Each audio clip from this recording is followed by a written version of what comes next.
Welcome दोस्तों दिमाग की दुनिया में। आज हम एक फैसिनेटिंग कॉन्सेप्ट के बारे में बात करेंगे जो हमारे डेली लाइफ को बहुत प्रभावित करता है। आज हम जानेंगे कॉग्निटिव डिसोनेंस के बारे में।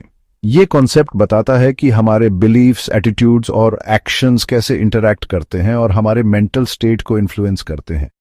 जब हमारे बिलीफ्स और एक्शंस में कॉन्फ्लिक्ट होता है तो ये हमारे मेंटल पीस को डिस्टर्ब करता है। ये कॉन्फ्लिक्ट हमें अनकंफर्टेबल और रेस्टलेस बना देता है। यही है दोस्तों कॉग्निटिव डिसोनेंस। ये एक अनकंफर्टेबल फीलिंग होती है जब हमारे दो बिलीफ्स ऑपोजिट होते हैं या जब हमारे एक्शंस हमारे वैल्यूज से मैच नहीं करते। जैसे एक शांत तालाब में पत्थर फेंकने से रिपल्स बनती हैं, वैसे ही ये हमारे मन में बेचैनी पैदा करता है। ये बेचैनी हमें हमारे बिलीफ्स और एक्शंस को अलाइन करने के लिए मोटिवेट करती है।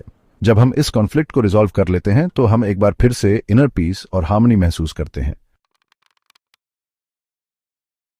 कॉग्निटिव डिसोनेंस सिंपल भाषा में दिमाग की रस्साकशी है। ये एक ऐसी स्थिति है जिसमें हमारा मन दो विपरीत विचारों के बीच फंस जाता है। ये एक मेंटल डिस्कम्फर्ट है जो तब होती है जब हमारे दो या ज्यादा बिलीफ्स, आइडियाज, वैल्यूज या इमोशंस आपस में क्लैश करते हैं। सोचो, आपको एनवायरनमेंट की केयर करने में प्राइड फील होता है। आप साइकिल चलाते हैं, रीयूजेबल वाटर बॉटल यूज करते हैं, फिर भी आप प्लास्टिक बैग्स यूज करते रहते हैं क्योंकि वो कन्वीनियंट है। ये कन्वीनियंस और आपके वैल्यूज के बीच का संघर्ष ही डिसोनेंस है। डिसोनेंस हमारी लाइफ का एक पार्ट है। ये हमें अपने विचारों और एक्शंस पर पुनर्विचार करने के लिए प्रेरित करता है। इसे समझना जरूरी है ताकि हम अपने माइंड और दुनिया को बेटर तरीके से समझ सकें। कॉग्निटिव डिसोनेंस सिर्फ किताबों में नहीं होता, यह हमारी रोजमर्रा की जिंदगी में हर जगह मौजूद है। यह हमारे चॉइसेस और बिहेवियर्स को अफेक्ट करता है। चाहे हम सुपरमार्केट में हों या ऑफिस में, कॉग्निटिव डिसोनेंस हर जगह है। जैसे एक स्मोकर जानता है कि स्मोकिंग सेहत के लिए खराब है, फिर भी वो स्मोक करता है। उसका एक्शन उसकी नॉलेज से क्लैश करता है, जिससे डिसोनेंस होता है। या सोचो, कोई महंगा गैजेट खरीद लेता है जबकि वो जानता है कि उसके बजट में नहीं है। गैजेट की चाह और पैसे की तंगी के बीच कॉन्फ्लिक्ट डिसोनेंस क्रिएट करता है। ये एग्जाम्पल्स बताते हैं कि कॉग्निटिव डिसोनेंस कितना कॉमन है। ये हर किसी की जिंदगी में होता है।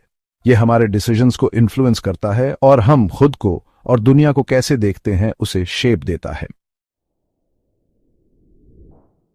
सेक्शन 4, फेस्टिंगर की खोज। डिसोनेंस के खोजकर्ता। 1950s में सोशल साइकोलॉजिस्ट लियोन फेस्टिंगर ने कॉग्निटिव डिसोनेंस के बारे में रिसर्च की। फेस्टिंगर ने इस मेंटल फिनोमेनन के पावर और ह्यूमन बिहेवियर पर इसके इन्फ्लुएंस को पहचाना। फेस्टिंगर के थ्योरी के अनुसार लोग अपने बिलीफ्स में कंसिस्टेंसी चाहते हैं। जब इनकंसिस्टेंसी होती है तो डिसोनेंस क्रिएट होता है, जिसे कम करने की कोशिश लोग करते हैं। ये कंसिस्टेंसी की चाह फेस्टिंगर के अनुसार ह्यूमन बिहेवियर का एक स्ट्रांग मोटिवेटर है। सेक्शन 5, एक्सपेरिमेंट सच्चाई का खुलासा। फेस्टिंगर की रिसर्च को उनके एक्सपेरिमेंट्स ने और स्ट्रांग बनाया, खासकर जो उन्होंने जेम्स कार्ल स्मिथ के साथ 1959 में किया। इस स्टडी में पार्टिसिपेंट्स को एक बोरिंग टास्क दिया गया। बाद में उन्हें दूसरे पार्टिसिपेंट से झूठ बोलने को कहा गया कि टास्क इंटरेस्टिंग था। कुछ पार्टिसिपेंट्स को झूठ बोलने के लिए थोड़े पैसे दिए गए, जबकि दूसरों को ज्यादा। इंटरेस्टिंगली, जिन्हें कम पैसे मिले उन्हें ज्यादा डिसोनेंस हुआ। उनके पास झूठ बोलने का कोई एक्सटर्नल जस्टिफिकेशन नहीं था, इसलिए उन्होंने खुद को कन्विंस किया कि टास्क सच में इंटरेस्टिंग था। सेक्शन 6, डिसोनेंस से कैसे निपटें, कुछ उपाय। तो हम कॉग्निटिव डिसोनेंस से कैसे निपटें? हम अपने इंटरनल कॉन्फ्लिक्ट्स को कैसे सॉल्व करें और मेंटल पीस कैसे पाएं? इसका आंसर है उन तरीकों को समझना जिनसे हम डिसोनेंस को कम कर सकते हैं।